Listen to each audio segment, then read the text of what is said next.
Good evening. Tonight, the claim I would like to address is that tiny houses have significant benefits to young purchasers over traditional homes. My opponent's secondary claims are tiny houses are financially stable, they're environmentally friendly, and they have planning benefits for the individual. To begin, I would like to respond to this first claim, that tiny houses are financially stable.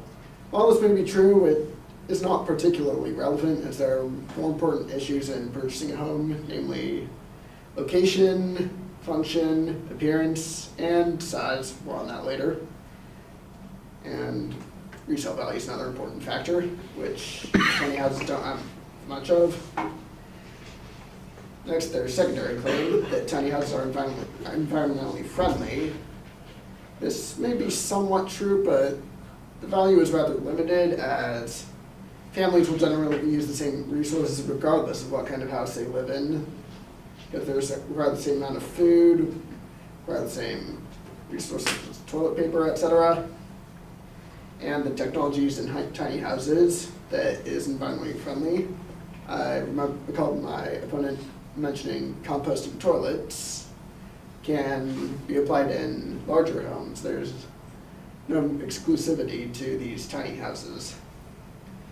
Thirdly, their third claim is that tiny houses have planning benefits for the individual. While they made some good points here, there are some points that they failed to address. One of their supporting claims for that is that it's free of burdens that come with a traditional home. Now, this may be true, but there are some burdens that come with tiny houses that do not come with traditional homes. Again, size. To give an example, a tiny house is generally smaller than the classroom room right now. And also, they mentioned that more money and time is saved, and they also mentioned that cost is $20,000 to $50,000, and while this may be true of the house itself, there are several other factors that go into purchasing a tiny house, such as land, water, septic system, electricity, and a truck to transport it. According to Jeb Tilley from the Elephant Journal, the land itself is approximately $100,000. Well, in septic system, $50,000. Electricity, several thousand at least. And the truck to haul it is at least $10,000. So basically these claims should have been addressed more thoroughly as well. And to sum up, while my opponent made some good points, there are several important factors to his claim that he failed to address. Thank you for your time.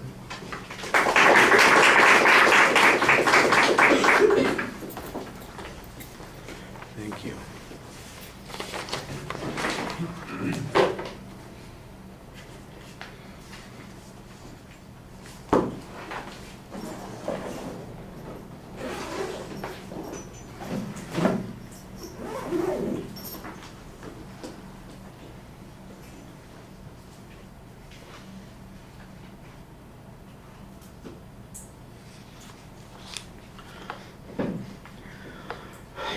All right, well, the structural stuff is all fine.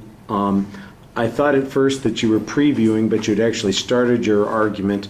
And the reason I thought you were previewing is because there isn't really any evidence or development of the counterclaims on that first point.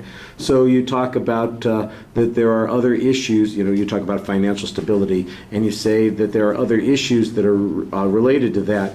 And you mentioned location and, appearance and resale values and that sort of thing. I thought those are all good points, and let's get a claim on those, and let's get some evidence on that. Most people, they purchase their first home. It's a starter home. They're getting into it because they can afford it, but they're going to, their family's going to increase in size. They're looking to move up. Everybody wants to be socially mobile, so they don't have to live in the same house their whole life as they outgrow it.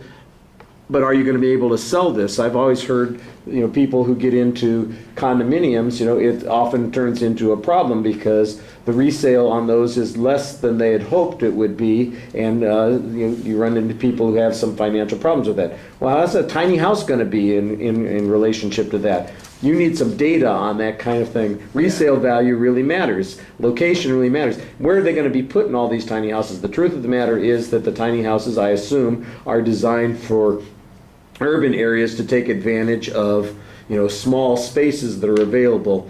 But do people want to live in urban areas? That's one of the problems, that people are looking. One of the reasons everybody's going out to the suburbs is because they don't want to live in the urban areas. They don't want to live where all the traffic is heavy. They don't want to live where the crime rates are high. They don't want to live where they have to listen to the toilet flush next door, every time somebody goes to the bathroom in the house next door. They want to have the advantage is, there's no yard, so there's no maintenance. Yeah, there's no yard, which means that there's no space for you to do anything. If you wanted, you automatically have to go to the park if you want to play with the dog or have catch with your kid or stuff like that. I mean, these are simple arguments that should be easy to make, and you kind of suggest that they are there, but then don't do anything to prove that that would be a reason that these would be problematic for people.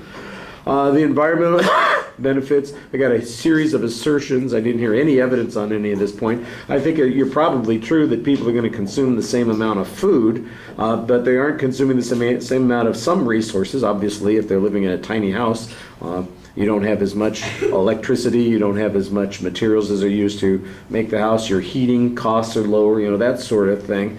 So there might be a reduction there, but there might be other costs that come along, for instance, because I got to go on vacation so I can get out of this tiny house so I don't kill everybody who lives in the house with me. I mean, I don't know. It just seems to me like you're missing some pretty straightforward points here, and they're not that hard to demonstrate or find some evidence on. You just kind of assert them without actually developing them.